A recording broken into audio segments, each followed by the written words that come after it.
Bonsoir. Nous sommes maintenant à un peu moins de 3 mois des élections, si on accepte les fêtes de Noël, qui est une trêve pour tout le monde. Et il m'est apparu important de maintenant vous présenter petit à petit les gens qui sont derrière moi. Les gens qui sont, et quand je dis derrière moi, ce sont des gens qui poussent, et qui poussent très fort.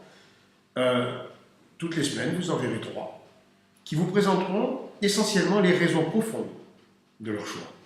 De leur choix, non pas pour eux, mais pour cette ville qu'ils aiment tant, pour Port-Saint-Louis. Bon, alors la première qui va s'y coller ce soir, donc c'est toi Isabelle.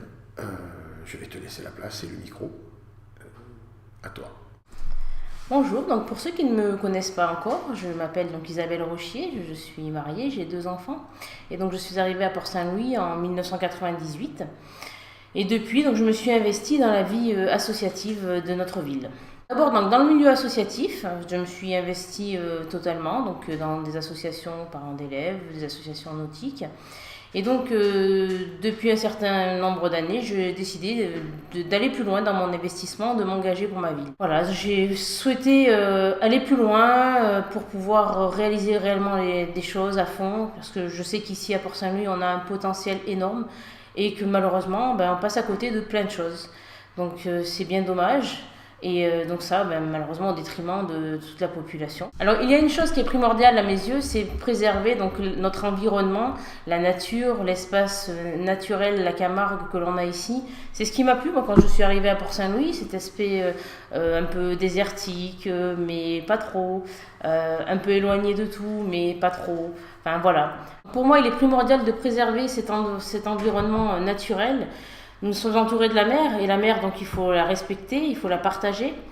Alors, la partager, ne pas la privilégier pour certaines activités au détriment de certaines autres.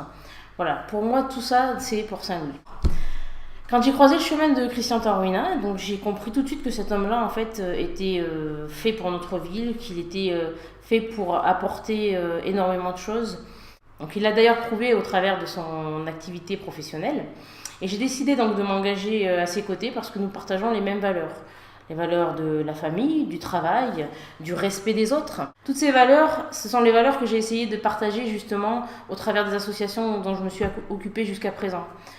Donc tout ça pour mettre en avant les Port-Saint-Louisiens, les enfants essentiellement, dans l'association de parents d'élèves, mais pour mettre en valeur tout le monde.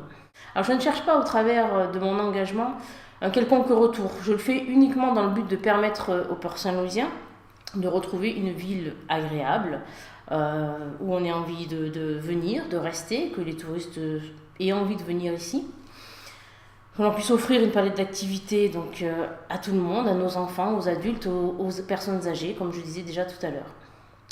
Que tout le monde puisse en profiter. Quand nos chemins se sont croisés avec Christian Taormina, nous avons réalisé à quel point nous pouvions faire beaucoup plus que ce qu'il y a actuellement.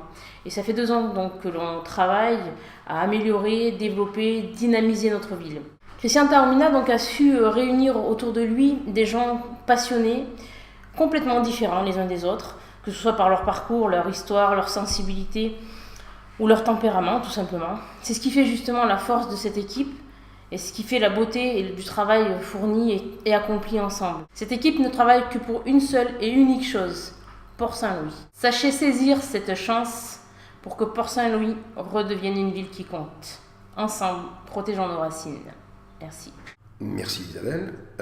Bon, maintenant à Franck, à ton tour, je te laisse la place. Dis-nous quelles sont les raisons qui t'ont poussé à t'investir dans cette campagne. À toi. Marre de ce gaspillage, marre de ces impôts excessifs. Moi j'en paie aussi, mais en retour, on doit avoir un service à la hauteur de l'argent versé. En retour, j'attendais des crèches, un complexe sportif, une piscine, un centre aéré. À ce propos, je m'étonne qu'en l'espace de quelques jours, des projets surgissent de terre comme des champignons. Les promesses n'engagent que ceux qui les écoutent depuis 24 ans. La vérité est que nous avons 2 gymnases hors d'état. La vérité est qu'à 6 mois de l'échéance et sans concertation aucune, on parle d'une urbanisation au faubourg italien. Urbanisation dont on connaît maintenant la destination. La vérité est que les cabanons, l'un des cœurs culturels de notre ville, sont toujours menacés.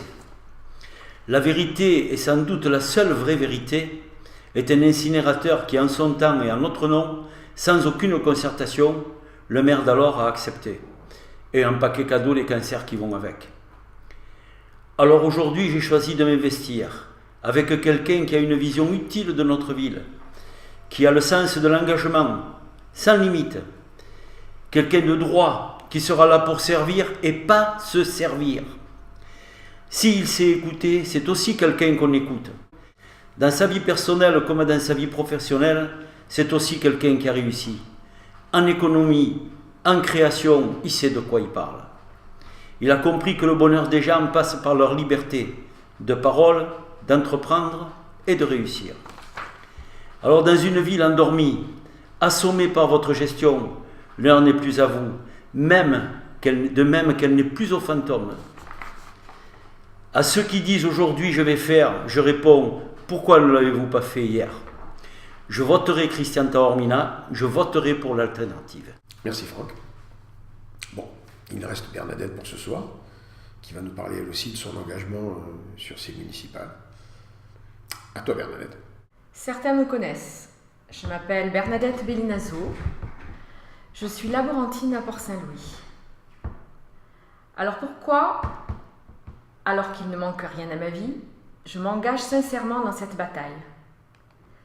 Parce que j'en ai assez d'entendre les patients me dire qu'ils n'ont pas trouvé de médecin ni le soir, ni la nuit, ni le week-end, ou que les médecins ne peuvent se déplacer faute de temps, que les salles d'attente sont bondées, que les urgences sont non assurées sur la ville, et qu'à Martigues, elles sont surchargées, que nos femmes enceintes doivent accoucher beaucoup trop loin dans des maternités qui débordent, au risque de fautes graves, qu'il n'y a pas suffisamment de spécialistes, qu'ils doivent faire des kilomètres pour une simple radio et autres examens médicaux, et surtout qu'ils ont peur de l'éloignement par rapport à un éventuel accident médical ou industriel.